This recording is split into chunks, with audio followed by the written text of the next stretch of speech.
Good morning. Hello and welcome to Avyan IAS Academy. Today we will be dealing with the second part of punctuations. In our earlier classes we had talked about the full stop and the commas. So the comma would be the mostly used punctuation, which is also the shortest known pause in an English sentence.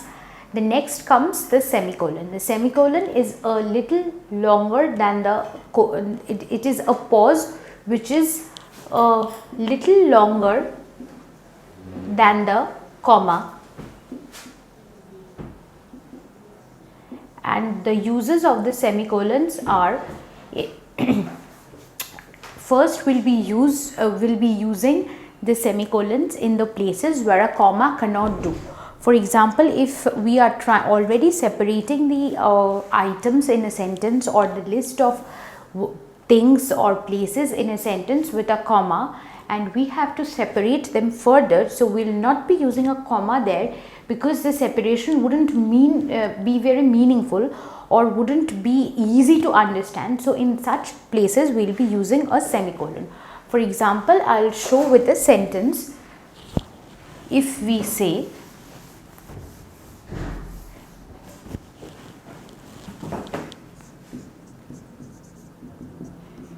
I visited town A, B, C in the north, semicolon, towns D, E, F in the south,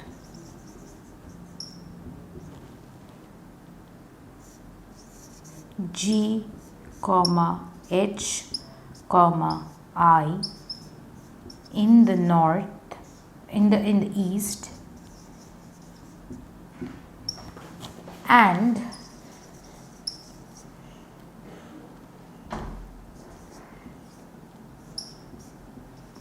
J, K, L in the west. So understand the fact that we use punctuations in order to make them reading and understanding a lot easier. So that is the primary utility of using a punctuation. In the sentences, see, since we are it is quite a long sentence and we are talking about the sentence as like visiting towns A, B, C. So when we are already talking about these three towns and we are separating them, the like objects, by putting a comma, we will separate one part of the sentence from the other by placing a semicolon in between. This is the utility of the semicolon. Had we placed again a comma here, the utility wouldn't have been fulfilled because it would have just looked like the same thing, and the idea that we are talking about towns in different places of the country or on the country or the continent or wherever we are wouldn't have been clear. So in order to make this reading a lot easier, we will be separating the words, the group of the towns in the four directions with the semicolon. A, B, C in the north, semicolon, D, E, F in the south, semicolon, and also before the and all we will separate them by using a semicolon. So this is the first utility of putting a semicolon in the sentences. However, let me say, if there are sentences if the comma itself is explanatory and we do not need to use a semicolon, we can drop using a semicolon because the comma is the shortest and the easiest pause. Work with a comma as long as it is possible. However, use a semicolon when it's needed. Some people, for reasons known and unknown, they think that putting a semicolon would make their sentence seem a little more important, or many even we find this in a lot of books. They think that it will make it look important or serious, but honestly that's not the use of a semicolon. The second part is for joining two sentences or attaching two loose clause. For example, this would be like if you just want to take away the full stop from a sentence and want to, as we say that we can almost join the entire world with the semicolon. So how we'll do this is, he is hurry, he lives in the town. These two sentences are separated. These are two separate sentences with a full stop in between them. However, if we want to make it as one single sentence, we can just say, he is hurry, semicolon, he lives in the town. We could probably talk about a number of things, about the same person by putting he lives in the town. And if we want to proceed with the second, we want to talk about hurry a little more, we could say he is hurry, he lives in the town. Then we would have used a comma, he goes to school, and then we could go on talking about this person further and further by using a comma. But however, the first part would, since we begin speaking about this person, we would start doing it with a semicolon. This is how we can join sentences by just using a semicolon or loosely attached phrases or clauses. The next punctuation that we would come to is colon.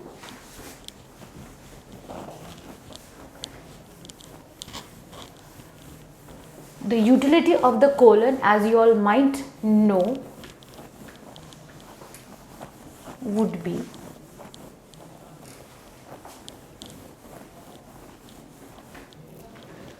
a colon would be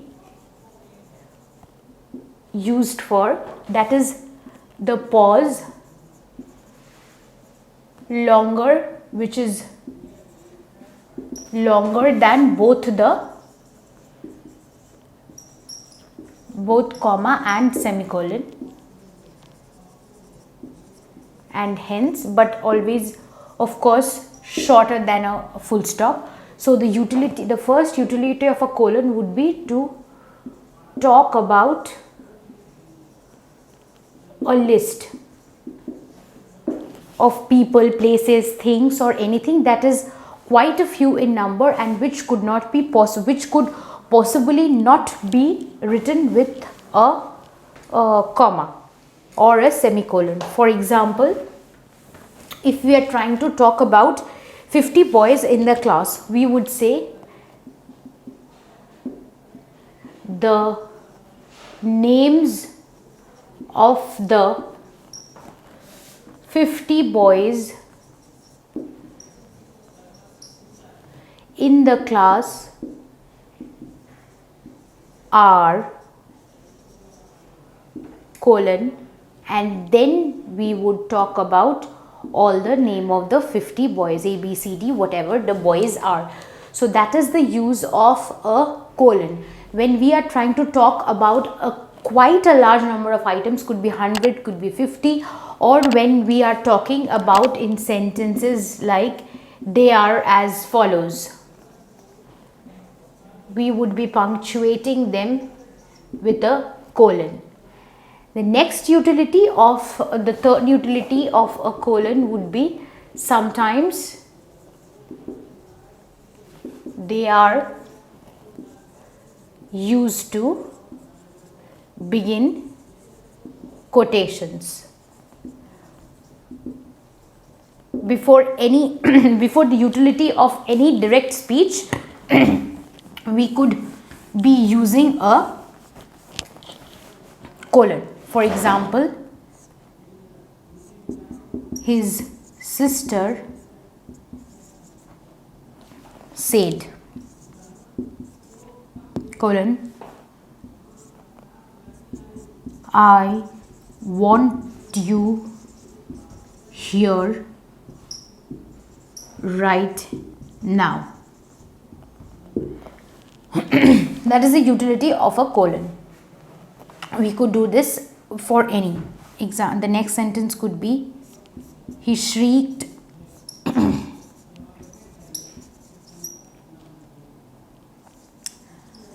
and howled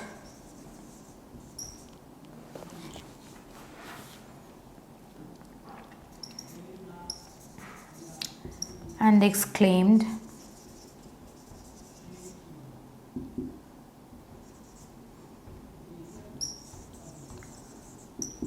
"What a big snake."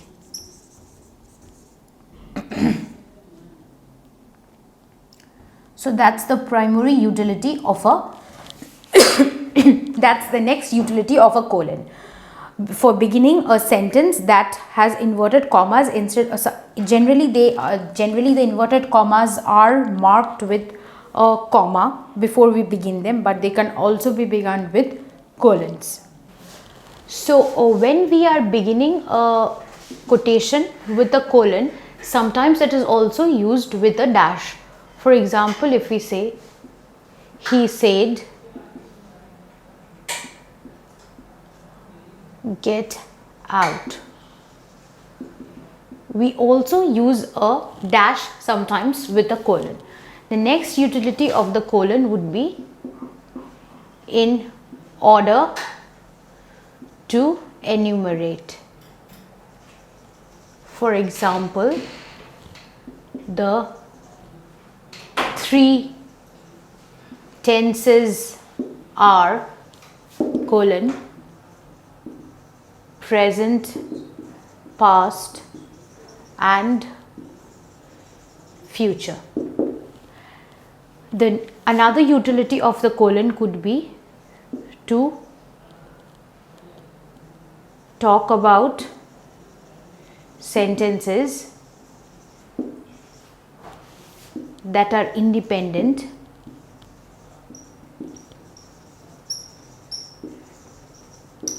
but they are loosely connected.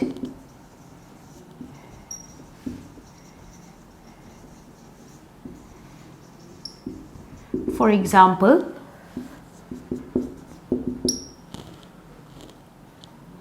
to study is a good habit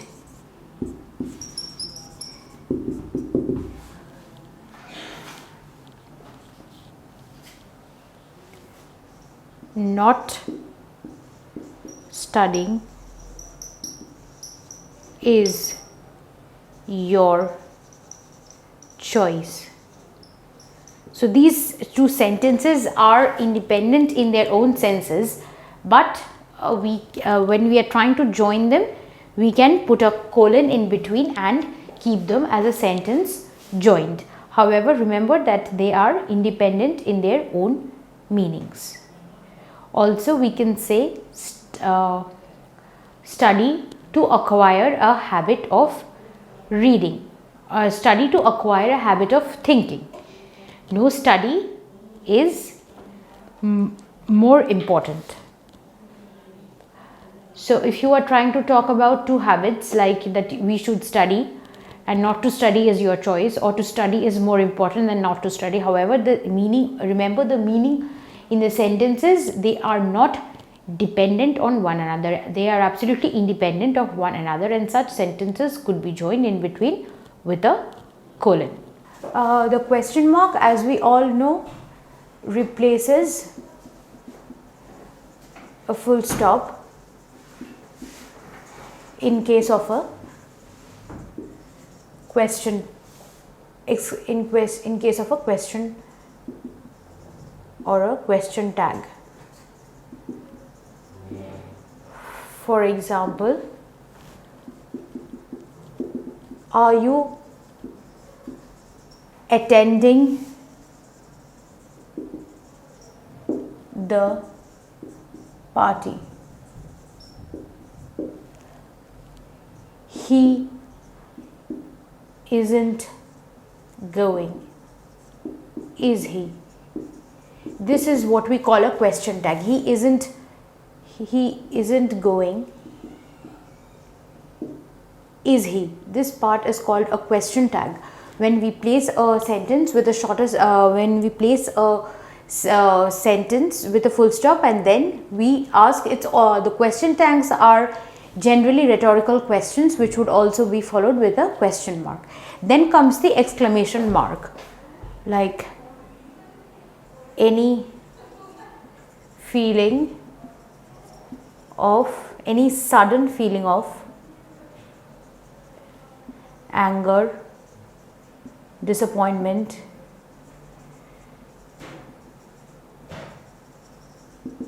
exclamation, shock or surprise, anything. For example, if we say,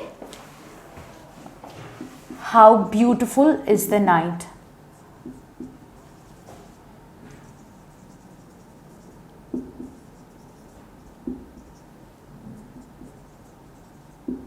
We are using an exclamation mark after that. In certain cases also what happens is we would be using it after the nominative.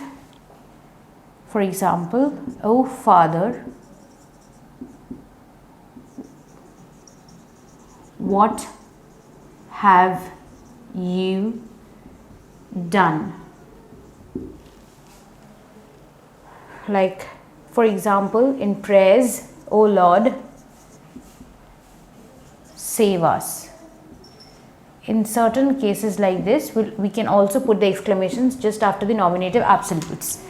Then comes the dash and the hyphens. The hyphens are the shorter breaks, and dashes are a little longer than that. Dash could be also M dash, which would be a little longer than the normal dash even.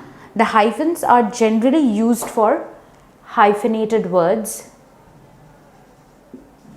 or that's the compound word. Hyphenated words or the compound word. For example, if we say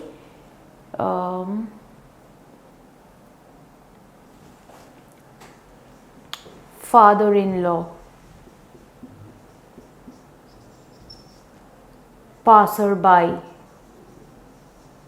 all these words would be using a hyphen. And for the utility of a dash, we would be taking up, dashes are most commonly used in order to indicate a sudden gap or a sudden pause, mostly to indicate a sudden pause. For example, when we say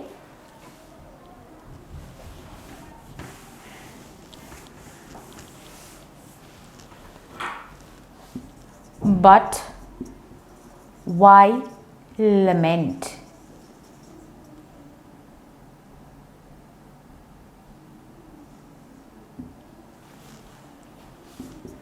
It's no use. We can say why lament, it's no use. This is a sentence, this is also sometimes done with an ellipsis. Sentences which are not very clearly completed, we leave these kind of sentences almost looming in the air. Such sentences could do with a dash at the end. Also, if we say, if her husband was alive, dash. Remember, these are also done with ellipses. For these are things which are coming to an abrupt end, mostly in case of unhappy objects, situations or circumstances. When we are trying to we know that there is no perfect conclusion to the sentence that we are saying. In such cases, we would be using it as a dash or with a ellipsis. The dashes can also be used as like the commas are usually, the commas and the semicolons, as they are used in order to punctuate things which are of like the similar kind of items, like either they are places, things, people, animal. However, when we are trying to talk about a few scattered things,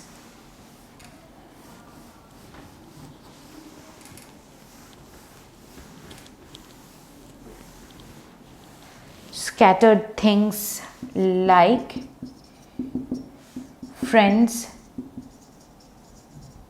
relatives, companions, dash, all of them were there. This can also be another utility of a dash. Sometimes it is also used to begin a sentence with an inverted comma. For example, just the way we were doing it with semicolons would be the same with the dashes. If we just say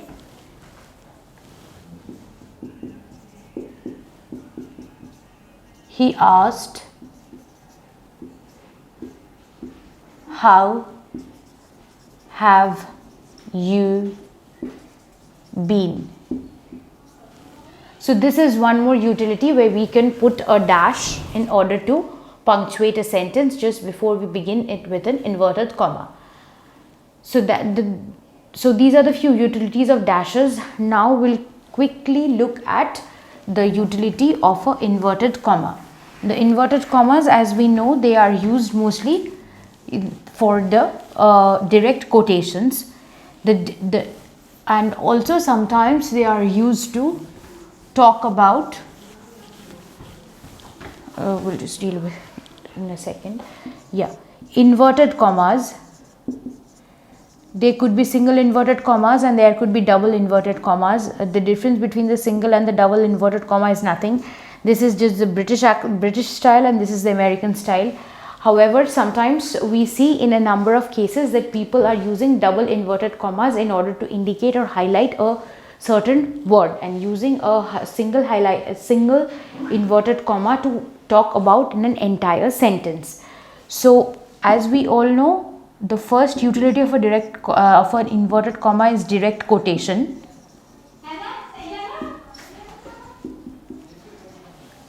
The second utility would be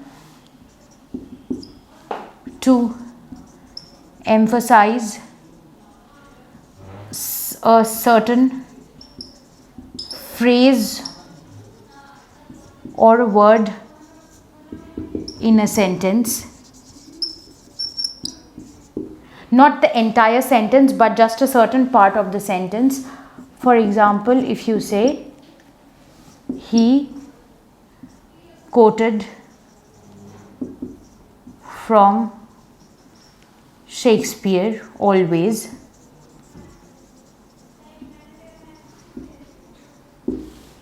He mostly said.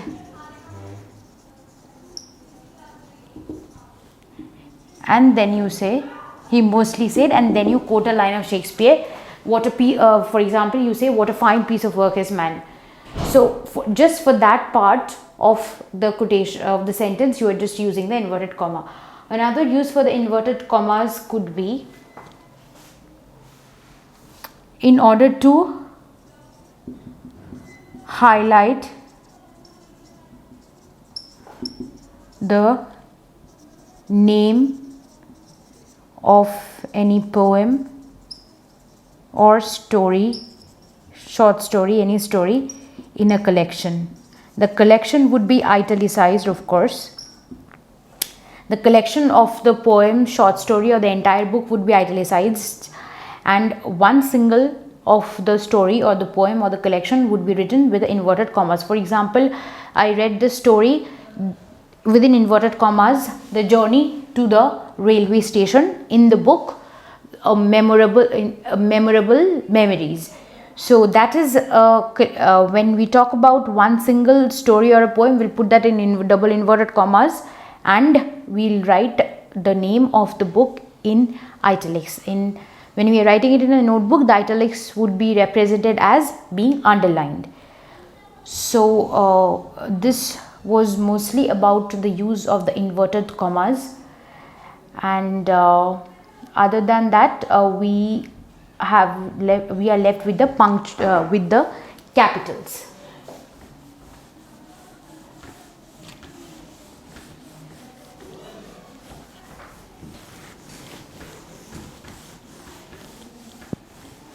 Also, there is one more utility of the inverted commas, which would be like if we are quoting from a book, if we are quoting from a book and the book has also quoted from somewhere, so the entire quotation would come in the single inverted comma, and the quotation part which comes as a quotation in the book even would come as in the double inverted commas. The single inverted commas would be the entire collection, the entire line, and the double inverted commas would be the lines which even the book we are quoting from has quoted.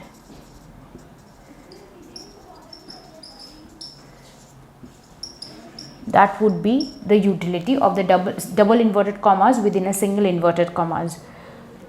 Now we'll come to capitalizations.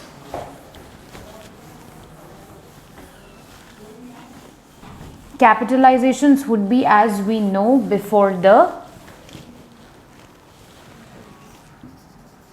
for all proper nouns. For beginning, all proper nouns. Proper nouns would include the name of name, place, animal, name, place, things, a particular breed, a species. All these would be coming under the capital letters. However, remember, we should not abruptly capitalize. I have been telling this to students repeatedly. Do not abruptly capitalize the common nouns, the verbs, or any other thing that is not a proper noun anywhere in the sentence. If we are abruptly or wrongly capitalizing a word in a running sentence, it would indicate it as a wrong punctuation, and that could lead to the deduction of marks. We also capitalize the accepted abbreviations, of course. Do not make up your own abbreviations. For example, UNESCO. Even if we write the complete full form of UNESCO, United Nations Educational, so these would also be capitalized. So the first initials of the entire full form would also be capitalized. So that would be mostly about capitalization. So now we'll do a quick recap of all that we did today. We had begun with after the comma. We began with the semicolon. The semicolon would be a pause which would be a little longer than the comma, and the utilities would be when we are trying to even separate something which a comma cannot separate, in order to make the reading a little easier. The next would be the utility of the colon. Colons are generally used to separate or enumerate things. For example, when we say when we are talking about a number of things which are there, like for example, we are trying to talk about 50 items somewhere, so we'll begin them with a colon. Colons are also used sometimes when we are trying to begin a sentence with a inverted comma. Then would be the inverted commas, which would be when we are directly trying to quote somebody, or quote from a book, or quote within the quote, would also use inverted commas. Then we would be using the dash, the dashes and the hyphens. There's a difference between the dash and the hyphen. The hyphen is a shorter pause and the dash is a longer pause. Hyphens hence are used in order to use the compound words, and the dashes would be used as before to indicate when something is not complete, or something that's abrupt. which sometimes instead of dashes could also be done with ellipses. That is the 3 dots, that's the ellipsis. When we leave something looming in the air and we do not want to complete something, generally something when it's unhappy in its nature of occurrence, we use the ellipsis. So that would be about the dash and the hyphens. Then we come to capitalizations. The capitalizations would be about the proper nouns and about full forms which are accepted, about accepted abbreviations. And also when we expand the abbreviations, the first alphabet should always be capitalized if it is of a proper noun. Then we also these were mostly the things that we dealt with in today's class. And one last thing that we would deal with would be the apostrophe.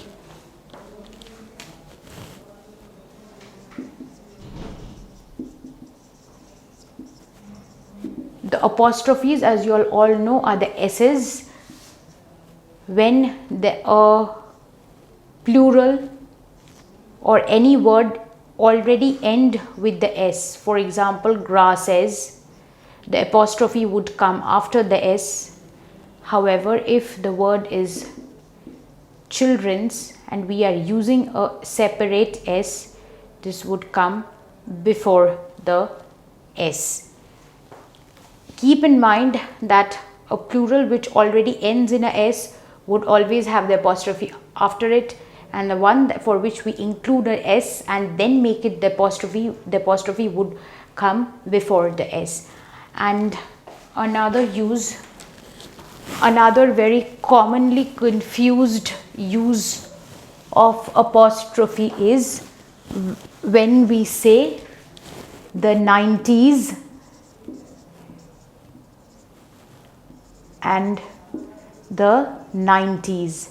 The difference between these is when you say the 90s, you would mean just the year 1990.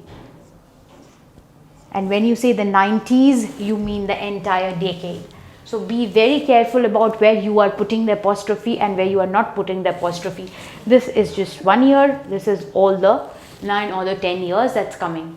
So that was mostly about our punctuation. So in this video, we have dealt with almost all the important punctuation marks that we could have thought of. If you do let us know about your suggestions. If you think that anything else needs to be discussed. That's all for today. Thank you and have a great day.